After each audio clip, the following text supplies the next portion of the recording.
നമസ്കാരം. Middle east വാർത്തകളിലേക്ക് സ്വാഗതം. ആദ്യം നോക്കാം പ്രധാന വാർത്തകൾ.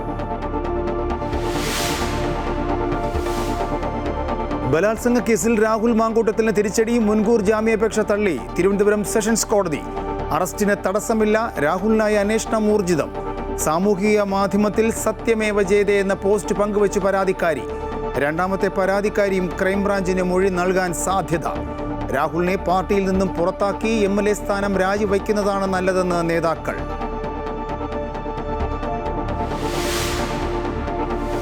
സൈനിക പ്രതിരോധ മേഖലയിൽ സഹകരണം ശക്തമാക്കാൻ സൗദിയും ഇന്ത്യയും. സൈനിക മേധാവികൾ ഡൽഹിയിൽ ചർച്ച നടത്തി. പൊതു താൽപ്പര്യങ്ങൾ നിറവേറ്റാൻ സഹകരണം കൂടുതൽ മെച്ചപ്പെടുത്തും.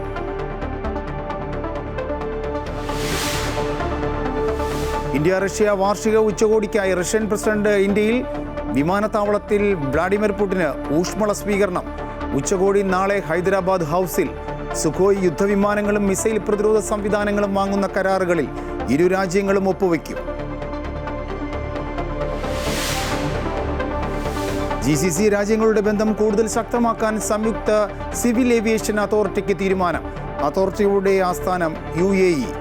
ഇന്ത്യയിൽ വിമാനങ്ങളുടെ സർവീസ് തടസ്സപ്പെട്ടതിൽ അന്വേഷണത്തിനൊരുങ്ങിയ director general of civil aviation.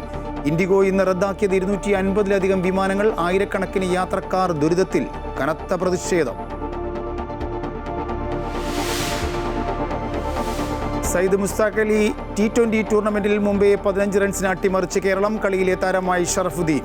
വിജയത്തിലേക്ക് വഴിതെളിച്ചത് 5 വിക്കറ്റ് വീഴ്ത്തിയ KM ആസിഫ്.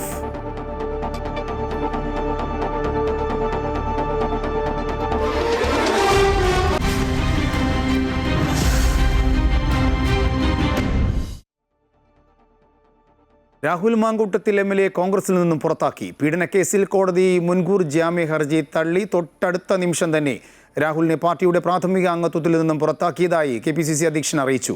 ഹൈക്കമാൻഡിന്റെ അനുവാദത്തോടു കൂടിയാണ് KPCC തീരുമാനമെടുത്തത്. MLA സ്ഥാനം രാജിവയ്ക്കണമെന്ന ആവശ്യവും കോൺഗ്രസിനുള്ളിൽ ഉയരുകയാണ്.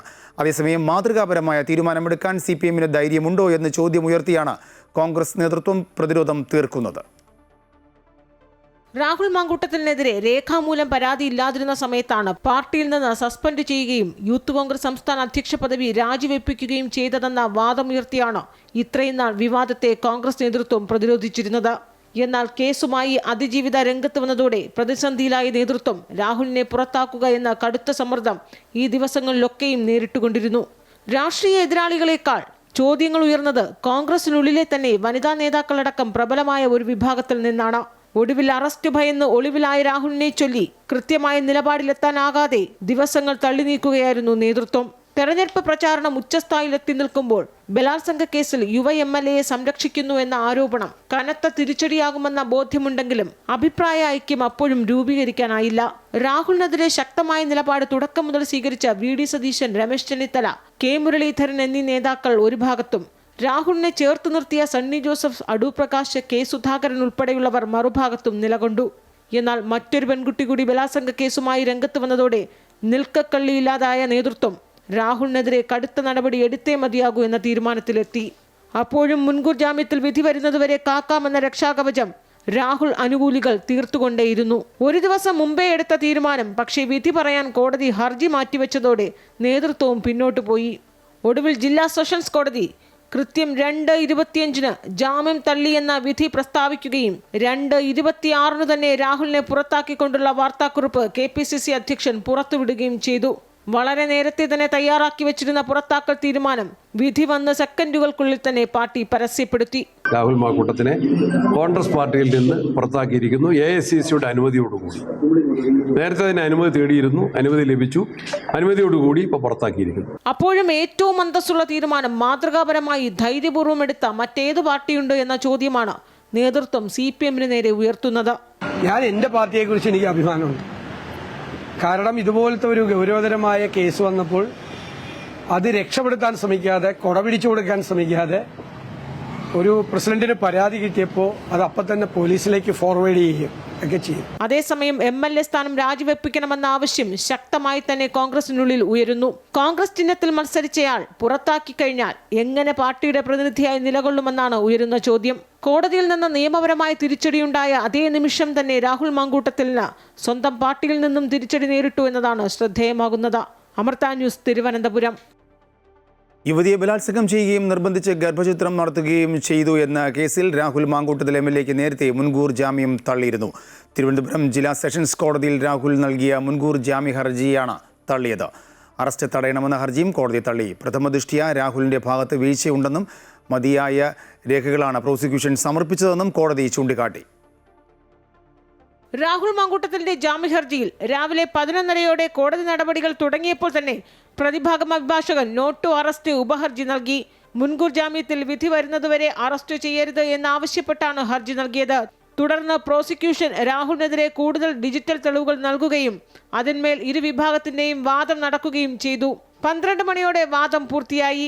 ഇതിനിടെ രണ്ടാമത്തെ ബലാത്സംഗ കേസിലെ FIRഉം പ്രോസിക്യൂഷൻ കോടതിയിൽ സമർപ്പിച്ചു. രാഹുൽ സ്ഥിരമായി ഇത്തരം കുറ്റകൃത്യങ്ങൾ ചെയ്യുന്ന ആളാണെന്നും ജാമ്യം നൽകുന്നത് കേസിന്റെ തുടർ നടപടികളെ ബാധിക്കുമെന്നും പ്രോസിക്യൂഷൻ വാദിച്ചു. ബലാത്സംഗവും ഗർഭഛിദ്രവും നടന്നുവെന്ന് സ്ഥാപിക്കുന്നതിനുള്ള ഡോക്ടറുടെ മൊഴിയും മെഡിക്കൽ രേഖകളും പ്രോസിക്യൂഷൻ ഹാജരാക്കി. നിർബന്ധിച്ച് ഗർഭഛിദ്രം നടത്തിയതിന് തെളിവുകളും ഹാജരാക്കി. ഗർഭഛിദ്രത്തിന് മരുന്ന് കഴിച്ചില്ലെങ്കിൽ ആത്മഹത്യ ചെയ്യുമെന്ന് യുവതിയുടെ ഫ്ളാറ്റിലെത്തി ഭീഷണി മുഴക്കിയിരുന്നതായും പ്രോസിക്യൂഷൻ കോടതിയെ അറിയിച്ചു. ഉഭയസമ്മതപ്രകാരമുള്ള ബന്ധമായിരുന്നുവെന്ന രാഹുലിന്റെ വാദത്തെ ഖണ്ഡിക്കുന്ന എല്ലാ തെളിവുകളും പ്രോസിക്യൂഷൻ സമർപ്പിക്കാൻ കഴിഞ്ഞു. തുടർന്ന് തെളിവുകളൊക്കെ ഇഴകീറി പരിശോധിച്ച ശേഷം ഉച്ചയ്ക്ക് കൃത്യം 2:25 പ്രിൻസിപ്പൽ സെഷൻസ് കോടതി ജഡ്ജി S. നസീറ വിധി പ്രഖ്യാപിച്ചു. രാഹുലിന്റെ ജാമ്യ ഹർജി തള്ളുന്നു എന്ന ഒറ്റവരി വാചകമാണ് പ്രസ്താവിച്ചത്. ഇതോടൊപ്പം അറസ്റ്റ് തടയണമെന്ന ഹർജിയും തള്ളി. അതേസമയം രാഹുലിനെതിരെ തെളിവുകൾ വ്യക്തമെന്നും പ്രഥമ ദൃഷ്ട്യാ തന്നെ വീഴ്ചയുണ്ടെന്നും കൃത്യമായ തെളിവുകൾ പ്രോസിക്യൂഷൻ ഹാജരാക്കാൻ കഴിഞ്ഞുവെന്നും വിധിപ്പകർപ്പിൽ കോടതി ചൂണ്ടിക്കാട്ടുന്നുണ്ട്. അമൃത ന്യൂസ്, തിരുവനന്തപുരം. അതേസമയം രാഹുൽ മാങ്കൂട്ടത്തിലിനെ കാസർഗോഡ് ഹോസ്ദുർഗ് കോടതിയിൽ ഹാജരാക്കുമെന്ന അഭ്യൂഹമുണ്ടായി. വൈകിട്ട് കോടതി പരിസരത്ത് വൻ പോലീസ് സന്നാഹമുണ്ടായിരുന്നു. സ്ഥലത്ത് BJP CPM പ്രവർത്തകരുടെ പ്രതിഷേധവുമുണ്ടായി. രാഹുൽ മാങ്കൂട്ടത്തിലിന് മുൻകൂർ ജാമ്യം കോടതി നിഷേധിച്ചതിന് പിന്നാലെ പ്രതികരണവുമായി പരാതിക്കാരി. സത്യമേവ ജയതേ എന്ന് പരാതിക്കാരി വാട്സാപ്പ് സ്റ്റാറ്റസായി നൽകി. ലൈംഗിക ആരോപണങ്ങൾ ഉയർന്ന സമയത്ത് രാഹുൽ മാങ്കൂട്ടത്തിലായിരുന്നു ഈ വാചകം ഉപയോഗിച്ച് പോസ്റ്റുകൾ പങ്കുവച്ചിരുന്നത്. SIRനായി കൂടുതൽ ജീവനക്കാരെ നിയോഗിക്കാൻ സുപ്രീം കോടതി നിർദ്ദേശം. ചീഫ് ജസ്റ്റിസ് സൂര്യകാന്ത് അധ്യക്ഷനായ ബെഞ്ചാണ് SIR നടക്കുന്ന സംസ്ഥാനങ്ങൾക്ക് നിർദ്ദേശം നൽകിയത്. ജീവനക്കാരുടെ അവധി പരിശോധിച്ച് നടപടി സ്വീകരിക്കാനും പകരം സംവിധാനം ഏർപ്പെടുത്തുവാനും നിർദ്ദേശമുണ്ട്. സംസ്ഥാന സർക്കാരിന് കൂടി SIR നടപടികൾ പൂർത്തിയാക്കാൻ ഉത്തരവാദിത്വമുണ്ടെന്നും കോടതി ചൂണ്ടിക്കാട്ടി. തമിഴ്നാട്ടിൽ നടക്കുന്ന SIR നടപടികൾക്കെതിരെ വിജയിയുടെ പാർട്ടിയായ TVK ആണ് സുപ്രീം കോടതിയിൽ ഹർജി നൽകിയത്. ഹർജി പരിഗണിച്ച chief justice Surya Kant, justice Joymalya Bagchi എന്നിവരടങ്ങിയ ബെഞ്ചാണ് തെരഞ്ഞെടുപ്പ് കമ്മീഷന് ആശ്വാസകരമാകുന്ന ഉത്തരവ് നൽകിയത്. SIR നടക്കുന്ന മുഴുവൻ സംസ്ഥാനങ്ങളും ആവശ്യത്തിന് ഉദ്യോഗസ്ഥരെ ഉറപ്പാക്കണമെന്നുള്ളതാണ് നിർദ്ദേശം. നിലവിലെ ഉദ്യോഗസ്ഥരുടെ ജോലിഭാരം കുറയ്ക്കാൻ കൂടുതൽ ഉദ്യോഗസ്ഥരെ നൽകാൻ സംസ്ഥാന സർക്കാരുകൾക്ക് സുപ്രീം കോടതി നിർദ്ദേശം നൽകി. SIR ജോലി സമയം കുറയ്ക്കാൻ കൂടി വേണ്ടിയാണ് കൂടുതൽ ജീവനക്കാരെ നിയോഗിക്കണമെന്ന നിർദ്ദേശം സുപ്രീം കോടതി മുന്നോട്ട് വച്ചിട്ടുള്ളത്. TVKയ്ക്ക് വേണ്ടി ഹാജരായ മുതിർന്ന അഭിഭാഷകൻ ഗോപാൽ ശങ്കരനാരായണൻ ജീവനക്കാർക്ക് അവധി പോലും എടുക്കാൻ പറ്റാത്ത സാഹചര്യമാണെന്നും വിവാഹത്തിന് അവധി ചോദിച്ച ഉദ്യോഗസ്ഥനെ സസ്പെൻഡ് ചെയ്യുകയാണ് ഉണ്ടായതെന്നും ചൂണ്ടിക്കാട്ടി. രാവിലെ ജോലിക്ക് വരുന്ന അധ്യാപകർ അതിനുശേഷം വീണ്ടും SIR നടപടികൾക്ക് പോകേണ്ടി വരുന്നത് ജോലിഭാരം വർദ്ധിപ്പിക്കുന്നുവെന്നും വ്യക്തമാക്കി. ഇതോടെയാണ് അവധി അപേക്ഷകൾ പരിഗണിച്ച് ഉചിതമായ തീരുമാനമെടുക്കാനും SIR നടപടികൾ തടസ്സപ്പെടാത്ത രീതിയിൽ പകരം സംവിധാനം ഉറപ്പാക്കാനും നിർദ്ദേശം നൽകിയത്. ഇത്തരം ഉത്തരവാദിത്തങ്ങളിൽ നിന്ന് സംസ്ഥാന സർക്കാരിന് ഒളിച്ചോടാനാകില്ലെന്നും ചീഫ് ജസ്റ്റിസ് സൂര്യകാന്ത് പറഞ്ഞു. നടപടിക്രമങ്ങൾ നീണ്ടുപോകട്ടെ എന്നും എന്തിനാണ് തെരഞ്ഞെടുപ്പ് കമ്മീഷന് ഇത്ര തിരക്കെന്നും TVK അഭിഭാഷകൻ പറഞ്ഞു.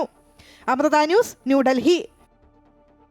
ശബരിമല സ്വർണ്ണ കവർച്ച കേസിൽ ദേവസ്വം മുൻ പ്രസിഡന്റ് A. പത്മകുമാറിന് വീണ്ടും കുരുക്ക്. ഒരു കേസിൽ കൂടി പ്രതി ചേർത്തു.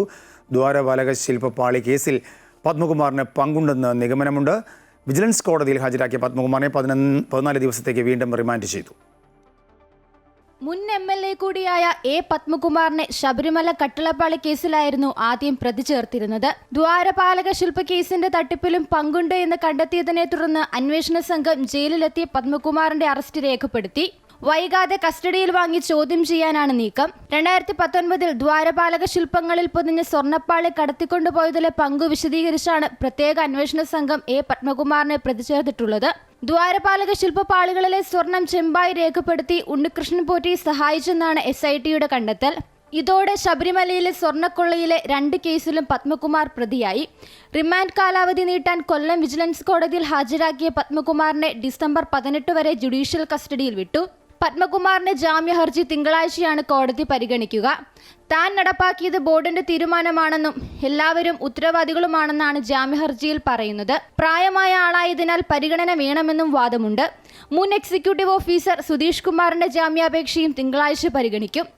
N. വാസുവിന്റെ ജാമ്യഹർജി കഴിഞ്ഞ ദിവസം വിജിലൻസ് കോടതി തള്ളിയിരുന്നു. അമൃത ന്യൂസ്, കൊല്ലം.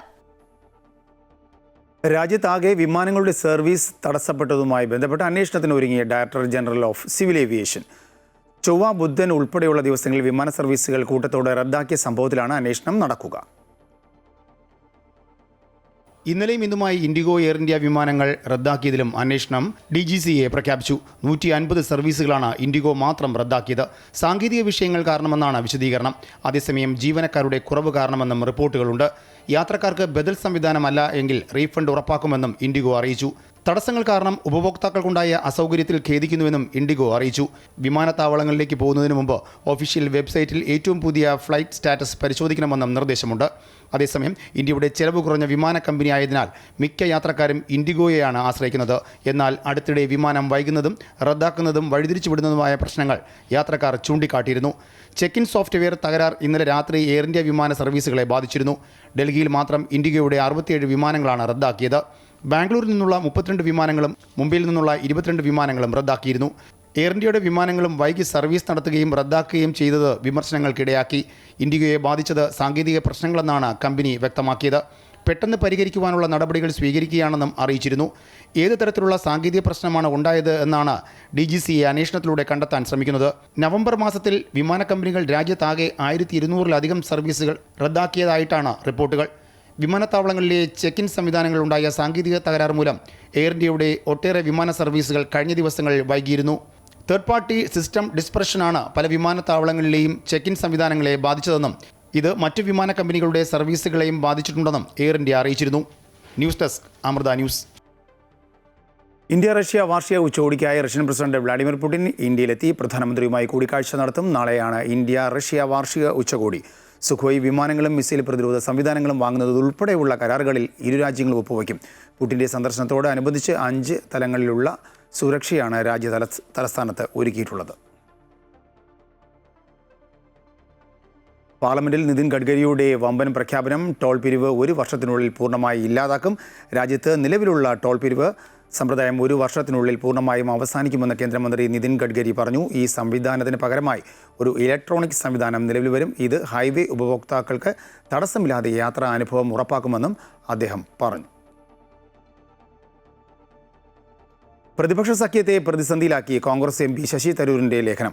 പാർലമെന്റിൽ പ്രതിപക്ഷം നിരുത്തരവാദപരമായി പെരുമാറുന്നുവെന്നും പാർലമെന്റ് തടസ്സപ്പെടുത്താനാണ് പ്രാധാന്യം നൽകുന്നതെന്നും തരൂരിൻ്റെ വിമർശനം.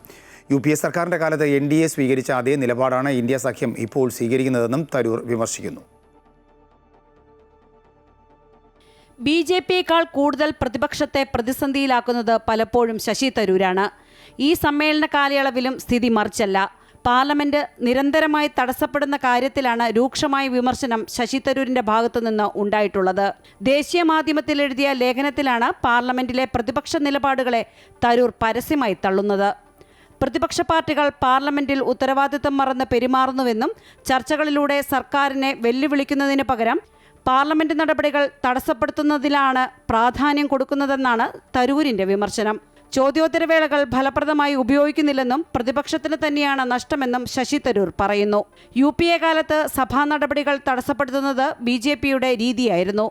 15ാം ലോക്സഭയുടെ സമ്മേളനത്തിൽ BJP പെരുമാറിയതുപോലെയാണ് ഇപ്പോൾ ഇന്ത്യ സഖ്യം പെരുമാറുന്നത്. പരസ്പരമുള്ള ബഹുമാനമില്ലാതെ ഏറ്റുമുട്ടൽ കേന്ദ്രമാക്കി പാർലമെന്റിനെ മാറ്റരുതെന്നും പാർലമെന്റിന്റെ അന്തസ്സ് പുനഃസ്ഥാപിക്കേണ്ട സമയമെന്നും ശശി തരൂർ പറയുന്നു. ഏതായാലും തരൂരിന്റെ ലേഖനത്തിനെതിരെയും നിലപാടിനെതിരെയും പ്രതിപക്ഷത്തു നിന്ന് എതിർശബ്ദങ്ങൾ ഉയർന്നിട്ടുണ്ട്. അമൃത ന്യൂസ്, ന്യൂഡൽഹി. സൈനിക പ്രതിരോധ മേഖലയിൽ സഹകരണം ശക്തമാക്കുന്നതിനെക്കുറിച്ച് സൗദി ഇന്ത്യൻ സൈനിക മേധാവികൾ ഡൽഹിയിൽ ചർച്ച നടത്തി. സൗദി ജനറൽ സ്റ്റാഫ് മേധാവി ലഫ്റ്റനന്റ് ജനറൽ ഫയാദ് അൽ റുവൈലിയും ഇന്ത്യൻ ഡിഫൻസ് സ്റ്റാഫ് മേധാവി ജനറൽ അനിൽ ചൗഹാനും തമ്മിൽ നടത്തിയ ചർച്ചയിൽ ഇരു രാജ്യങ്ങളിലെയും പ്രതിനിധി സംഘങ്ങൾ പങ്കെടുത്തു. പ്രതിരോധ രംഗത്തെയും സൈനിക മേഖലയിലെയും ഉഭയകക്ഷി ബന്ധങ്ങൾ വിലയിരുത്തുകയും പൊതു താൽപ്പര്യങ്ങൾ നിറവേറ്റാൻ ഈ സഹകരണം കൂടുതൽ മെച്ചപ്പെടുത്തുവാനുള്ള സാധ്യതകൾ ചർച്ച ചെയ്യുകയും ചെയ്തു. ഗൾഫ് സഹകരണ കൗൺസിൽ രാജ്യങ്ങൾക്കിടയിൽ കൂടുതൽ സഹകരണവും സംയോജനവും ഉറപ്പാക്കുന്നതിൻ്റെ ഭാഗമായി പുതിയ സംയുക്ത സിവിൽ ഏവിയേഷൻ അതോറിറ്റി വരുന്നു. ഇക്കഴിഞ്ഞ ദിവസം ബഹ്റിനിൽ നടന്ന 46ാമത് GCC ഉച്ചകോടിയിലാണ് ഇത് സംബന്ധിച്ച തീരുമാനമുണ്ടായത്. GCC രാജ്യങ്ങൾക്കിടയിലെ ബന്ധം കൂടുതൽ ശക്തമാക്കുക എന്ന ഉദ്ദേശത്തോടെയാണ് പുതിയ അതോറിറ്റി സ്ഥാപിക്കുന്നത്. UAE-യിൽ ആയിരിക്കും അതോറിറ്റിയുടെ ആസ്ഥാനം. Saudi, UAE, Oman, Qatar, Kuwait, Bahrain എന്നീ 6 അംഗരാജ്യങ്ങളെ 2026 ബന്ധിപ്പിക്കുന്ന റെയിൽ പദ്ധതിക്കും GCC ഉച്ചകോടി അംഗീകാരം നൽകി. സൗദിയിൽ നികുതികൾ വർദ്ധിപ്പിക്കാൻ നീക്കമില്ല എന്ന് സൗദി ധനമന്ത്രി മുഹമ്മദ് അൽ ജദാൻ പറഞ്ഞു. രാജ്യത്ത് എണ്ണ ഇതര പ്രവർത്തനങ്ങൾ ഇപ്പോൾ സമ്പദ്വ്യവസ്ഥയുടെ ഏകദേശം 56% ഉയർന്നിട്ടുണ്ട്. വരും കാലയളവിൽ ഈ അനുപാതം കൂടുതൽ വർദ്ധിപ്പിക്കുവാനുള്ള ശ്രമങ്ങൾ നടക്കുന്നുണ്ട്. അതിനാൽ സൗദിയിൽ നികുതികൾ വർദ്ധിപ്പിക്കാൻ നീക്കമില്ല എന്നും മന്ത്രി വ്യക്തമാക്കി. 2016-നും 2025-നും മധ്യത്തിനുമിടയിൽ രാജ്യത്തെ മൈക്രോ ചെറുകിട ഇടത്തരം സ്ഥാപനങ്ങളുടെ എണ്ണം 294% തോതിൽ വർദ്ധിച്ച് 17 ലക്ഷത്തിലെത്തിയതായും അദ്ദേഹം അറിയിച്ചു. സൗദിയിൽ സ്വകാര്യ മേഖലയിൽ 600 തൊഴിലുകളിൽ സ്വദേശീവൽക്കരണം നടപ്പാക്കുവാനുള്ള 50-ലേറെ തീരുമാനങ്ങൾ സൗദി മാനവശേഷി സാമൂഹ്യ വികസന മന്ത്രാലയം സമീപകാലത്ത് പുറപ്പെടുവിച്ചതായി വകുപ്പ് മന്ത്രി അഹമ്മദ് അൽ റാജിഖി പറഞ്ഞു. ബജറ്റ് 2026 ഫോറത്തിൽ സംസാരിക്കുകയായിരുന്നു വകുപ്പ് മന്ത്രി. സ്വകാര്യ മേഖലയിലെ സൗദി ജീവനക്കാരുടെ എണ്ണം 25 ലക്ഷം കവിഞ്ഞിട്ടുണ്ട്. തൊഴിൽ വിപണിയിൽ സ്വദേശി വനിതകളുടെ പങ്കാളിത്തം 34% ഉയർന്നിട്ടുമുണ്ട്. കുവൈറ്റിൽ ജലീബ് അൽ ഷുയിഖ് ഫർവാനിയ പ്രദേശങ്ങളിലെ കെട്ടിടങ്ങളുടെ ഓട്ടോമേറ്റഡ് നമ്പറുകൾ ശേഖരിച്ച് വ്യാജ മേൽവിലാസം നിർമ്മിച്ചു നൽകുന്ന 3 പേരെ കുറ്റാന്വേഷണ വിഭാഗം അറസ്റ്റ് ചെയ്തു. ഒരു ഏഷ്യൻ പൗരനും 2 അറബ് പൗരന്മാരും ഉൾപ്പെടുന്ന സംഘമാണ് പിടിയിലായത്. രഹസ്യ വിവരം ലഭിച്ചതിൻ്റെ അടിസ്ഥാനത്തിൽ നടത്തിയ അന്വേഷണത്തിലാണ് സംഘം പിടിയിലായത്. 40 ദിനാർ മുതൽ 120 ദിനാർ വരെയാണ് ഓരോ ഇടപാടുകൾക്കും ഇവർ വാങ്ങിയിരുന്നത്. കെട്ടിട ഉടമകൾ അറിയാതെ പ്രദേശത്തെ വിവിധ കെട്ടിടങ്ങളുടെ ഓട്ടോമേറ്റഡ് നമ്പറുകൾ ശേഖരിച്ച് പ്രവാസികളുടെ മേൽവിലാസം മാറ്റുന്നതിനുള്ള നിയമവിരുദ്ധ പ്രവർത്തനങ്ങളാണ് സംഘം നടത്തിയത്. ഇവരിൽ നിന്നും 1694 ദിനാറും ഒരു പ്രിൻ്ററും ഒരു ക്യാമറയും വിതരണം ചെയ്യാൻ തയ്യാറാക്കിയ നിരവധി സിവിൽ ID കാർഡുകളും പിടിച്ചെടുത്തു. UAE ദേശീയ ദിനാഘോഷങ്ങൾക്കിടെ നിയമലംഘനം നടത്തിയ നിരവധി വാഹനങ്ങൾ ദുബായ് പോലീസ് പിടിച്ചെടുത്തു. എമിറേറ്റിലെ വിവിധ സ്ഥലങ്ങളിൽ നടത്തിയ പരിശോധനകളിൽ 49 കാറുകളും 25 ഇരുചക്ര വാഹനങ്ങളുമാണ് പിടികൂടിയത്. 3153 പേർക്ക് പിഴ ചുമത്തിയെന്നും ദുബായ് പോലീസ് അറിയിച്ചു. അപകടകരമായ രീതിയിൽ ഡ്രൈവിംഗ്, അഭ്യാസ പ്രകടനങ്ങൾ, മത്സരയോട്ടം എന്നിങ്ങനെ അപകടത്തിന് കാരണമാകും വിധം വാഹനങ്ങൾ ഓടിച്ചവരെയാണ് പിടികൂടിയത്. ദേശീയ ദിനം പോലെയുള്ള ആഘോഷ അവസരങ്ങളിൽ റോഡുകളിൽ കൂടുതൽ ഉത്തരവാദിത്വത്തോടെ പെരുമാറണമെന്ന് പൊതുജനങ്ങൾക്ക് ദുബായ് പോലീസ് നിർദ്ദേശം നൽകിയിരുന്നു. പ്രമുഖ ധനവിനിമയ സ്ഥാപനമായ ലുലു എക്സ്ചേഞ്ചും US ആസ്ഥാനമായ ഗ്ലോബ് ടോപ്പറും സഹകരണ കരാറിൽ ഒപ്പുവച്ചു. ഉപഭോക്താക്കൾക്ക് മെച്ചപ്പെട്ട ഡിജിറ്റൽ സേവനങ്ങളും ഗിഫ്റ്റ് കാർഡുകളും eSIM മൊബൈൽ ഡേറ്റ സേവനങ്ങളും ലഭ്യമാക്കുന്നതിനായിട്ടാണ് ഇരു സ്ഥാപനങ്ങളും കരാറിലെത്തിയത്. 65-ലേറെ രാജ്യങ്ങളിലെ 4000-ലധികം ഡിജിറ്റൽ ഗിഫ്റ്റ് കാർഡ് ബ്രാൻഡുകളിലേക്ക് ഉപഭോക്താക്കൾക്ക് ഇതോടെ അവസരം ലഭിക്കും. 120-ലേറെ രാജ്യങ്ങൾ ഉപയോഗിക്കാവുന്ന eSIM മൊബൈൽ ഡേറ്റ സേവനങ്ങൾ, തടസ്സമില്ലാത്ത മൊബൈൽ കണക്ടിവിറ്റി എന്നിവയും UAE നിവാസികൾക്കും യാത്രക്കാർക്കും ലഭ്യമാകുമെന്ന് ഗ്ലോബ് ടോപ്പർ സ്ഥാപകനും CEO-യുമായ ക്രേഗ് സ്പാൻ പറഞ്ഞു. ഉപഭോക്താക്കൾക്ക് കൂടുതൽ സൗകര്യങ്ങളും ഡിജിറ്റൽ സേവനങ്ങളും നൽകാൻ സാധിക്കുന്നതാണ് പങ്കാളിത്തമെന്ന് ലുലു എക്സ്ചേഞ്ച് CEO തമ്പി സുദർശനൻ പറഞ്ഞു. 10 ദിവസത്തെ സന്ദർശനത്തിന് UAE-യിലെത്തിയ മലങ്കര യാക്കോബായ സുറിയാനി സഭയുടെ ശ്രേഷ്ഠ കാത്തോലിക്കയും മെത്രാപ്പോലിത്തൻ ട്രസ്റ്റിയുമായ അബുൻമോർ ബെസോലിയസ് ജോസഫ് ബാവയ്ക്ക് സ്നേഹോഷ്മള സ്വീകരണം നൽകി Lulu group chairman MA Yusuf Ali. ദുബായിലെ യൂസഫ് അലിയുടെ വസതിയിലായിരുന്നു സ്വീകരണം. UAE പ്രസിഡൻഷ്യൽ മതകാര്യ ഉപദേഷ്ടാവ് ഷെയ്ഖ് അലി അൽ ഹാഷ്മിയും സന്നിഹിതരായിരുന്നു. UAE പാത്രിയാർക്കൽ വികാരി മോർ യൂസബിയൂസ് കുര്യാക്കോസ് മെത്രാപ്പോലിത്ത, Lulu financial holdings manager director Adeeb Ahmed, Thomas Das എന്നിവരും സംബന്ധിച്ചു. വിനിമയ നിരക്കിൽ രൂപ ചരിത്രത്തിലെ ഏറ്റവും കുറഞ്ഞ നിരക്കിൽ ഗൾഫ് കറൻസികളുമായുള്ള വിനിമയത്തിൽ രൂപയുടെ മൂല്യം ഇടിഞ്ഞതോടെ നാട്ടിലേക്ക് കൂടുതൽ പണം അയക്കുവാനുള്ള ശ്രമത്തിലാണ് പ്രവാസികൾ. ഒരു UAE ദിർഹത്തിന് 24 രൂപ 50 പൈസ എന്ന നിലയിൽ ചില ഓൺലൈൻ മണി ട്രാൻസ്ഫർ ആപ്പുകളിൽ ലഭിച്ചു. ബാങ്ക് വഴി പണം അയച്ചവർക്ക് 24 രൂപ 38 പൈസ, എക്സ്ചേഞ്ചുകൾ വഴി അയച്ചവർക്ക് 24 രൂപ 48 പൈസ എന്നീ നിരക്കുകളിൽ ലഭിച്ചു. 100 UAE ദിർഹത്തിന് 2450 ഇന്ത്യൻ രൂപ എന്ന നിരക്ക് വരെ ലഭിച്ചതും മാസശമ്പളം ലഭിക്കുന്ന സമയവും ഒത്തുവന്നതിൻ്റെ ആനുകൂല്യവും പരമാവധി പ്രയോജനപ്പെടുത്താനുള്ള ശ്രമത്തിലാണ് പ്രവാസികൾ. ബാങ്ക് ലോൺ എടുത്തും നാട്ടിലേക്ക് പണം അയക്കാൻ ശ്രമിക്കുന്നവർ ധാരാളമായിട്ടുണ്ട്. ക്രിസ്മസ്, പുതുവത്സര അവധി ദിവസങ്ങൾ കൂടി അടുത്തതോടെ കൂടുതൽ പണം നാട്ടിലേക്ക് അയക്കാൻ സാധിക്കുമെന്നതിൻ്റെ ആത്മവിശ്വാസവും പ്രവാസികൾക്കുണ്ട്. UAEയിൽ ശൈത്യകാലം ആരംഭിച്ചുവെന്ന് കാലാവസ്ഥാ നിരീക്ഷണ കേന്ദ്രം. ഈ മാസം 23-ന് ശേഷം താപനിലയിൽ ഗണ്യമായ കുറവ് വരും. നവംബർ മാസത്തെ അപേക്ഷിച്ച് 3 ഡിഗ്രി മുതൽ 6 ഡിഗ്രി സെൽഷ്യസ് വരെ താപനിലയിൽ കുറവുണ്ടാകുമെന്ന് കാലാവസ്ഥാ നിരീക്ഷണ കേന്ദ്രം അറിയിച്ചു. പകൽ സമയം ശരാശരി താപനില 17.7 ഡിഗ്രി സെൽഷ്യസിനും 21.8 ഡിഗ്രി സെൽഷ്യസ് വരെ ആയിരിക്കും. രാത്രികാലത്തെ കുറഞ്ഞ താപനില 12.9 ഡിഗ്രി സെൽഷ്യസിനും 17.4 ഡിഗ്രി സെൽഷ്യസിനും ഇടയിലുമായിരിക്കുമെന്നും അറിയിച്ചു. കുവൈറ്റിൽ ആഡംബര ബ്രാൻഡ് ഹാൻഡ്ബാഗുകളുടെ വ്യാജ ചിത്രങ്ങൾ വാട്സാപ്പ് വഴി അയച്ച് ഇലക്ട്രോണിക് ട്രാൻസ്ഫറുകൾ വഴി പണം കൈപ്പറ്റിയ ശേഷം വ്യാജ ഉൽപ്പന്നങ്ങൾ വിതരണം ചെയ്തു മുങ്ങുന്ന പ്രവാസി തട്ടിപ്പുകാരൻ പിടിയിലായി. ക്രിമിനൽ ഇൻവെസ്റ്റിഗേഷൻ വിഭാഗമാണ് ഇയാളെ പിടികൂടിയത്. തട്ടിപ്പിനിരയായ ഒരു സ്ത്രീയുടെ പരാതിയിലാണ് പ്രതിക്കെതിരെ കേസെടുത്തത്. പ്രശസ്ത ബ്രാൻഡുകളുടെ വനിതാ ഹാൻഡ്ബാഗുകൾ വിൽക്കുന്ന ഒരു പരസ്യം സോഷ്യൽ മീഡിയയിൽ കണ്ടാണ് ഇവർ വിൽപ്പനക്കാരനെ സമീപിച്ചത്.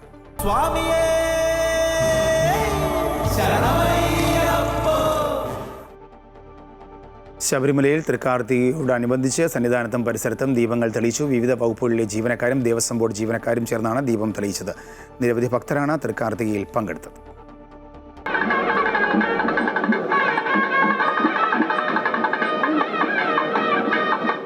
വ്രതങ്ങളുടെ മാസമായ വൃശ്ചികത്തിൽ കാർത്തികയും പൗർണമിയും ചേർന്നു വരുന്ന ദിവസം തൃക്കാർത്തിക. സന്ധ്യാസമയം ദീപാരാധന സമയത്ത് സന്നിധാനത്തെ തൃക്കാർത്തിക ഉത്സവത്തിൽ പങ്കെടുക്കാൻ കഴിഞ്ഞ സന്തോഷത്തിലായിരുന്നു ശബരിമലയിലെത്തിയ വിശ്വാസികൾ. ദേവസ്വം ബോർഡ് ജീവനക്കാരും വിവിധ വകുപ്പുകളിലെ ജീവനക്കാരും ചേർന്നാണ് സന്നിധാനത്തെ മേൽമുറ്റത്ത് തൃക്കാർത്തിക ദീപങ്ങൾ തെളിയിച്ചത്. കോടിക്കണക്കിന് ആയിരക്കണക്കിന് ഭക്തരാണ് ശബരിമലയും പരിസരത്തും തൃക്കാർത്തിക മഹോത്സവം ആനന്ദ ലഹരിയിലാടി. അത്രയ്ക്ക് സർവശക്തനായ അയ്യപ്പൻ ഈ ലോകത്തെ ജനങ്ങൾക്ക് കാവലായി എന്നും നിൽക്കുന്നു. 18-ാം പടിക്ക് താഴെ RPF ആണ് തൃക്കാർത്തിക ദീപം ഒരുക്കിയത്. അന്യ സംസ്ഥാനത്ത് നിന്ന് ഉൾപ്പെടെ എത്തിയ ഭക്തർക്ക് സന്നിധാനത്തെ തൃക്കാർത്തികയിൽ പങ്കെടുക്കാൻ കഴിഞ്ഞ നിർവൃതി ഉണ്ടായിരുന്നു. We feel very lucky here to take part of this. We feel very lucky, sir. Really thanks for Shabarimala Lord Ayyappa, sir. Sabarimala സന്നിധാനത്ത് തൃക്കാർത്തിക ദീപം തെളിയിക്കുന്നതിന് സാക്ഷികളായി നിരവധി ഭക്തരാണ് ഉണ്ടായിരുന്നത്. ക്യാമറാമാൻ സുരേഷ് പുന്നക്കാടിനൊപ്പം MM രാഗേഷ്, അമൃത ന്യൂസ്, സന്നിധാനം.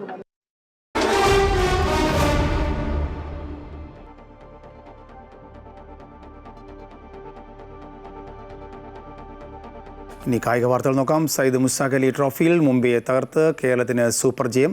സഞ്ജു സാംസൺ നയിച്ച കേരളം 15 റൺസിനാണ് ജയിച്ചത്. ആദ്യം ബാറ്റ് ചെയ്ത കേരളം 20 ഓവറിൽ 5 വിക്കറ്റ് നഷ്ടത്തിൽ 178 റൺസ് എടുത്തപ്പോൾ മറുപടിയിൽ മുംബൈ 19.4 ഓവറിൽ 163 റൺസ് നേടി എല്ലാവരും പുറത്തായി.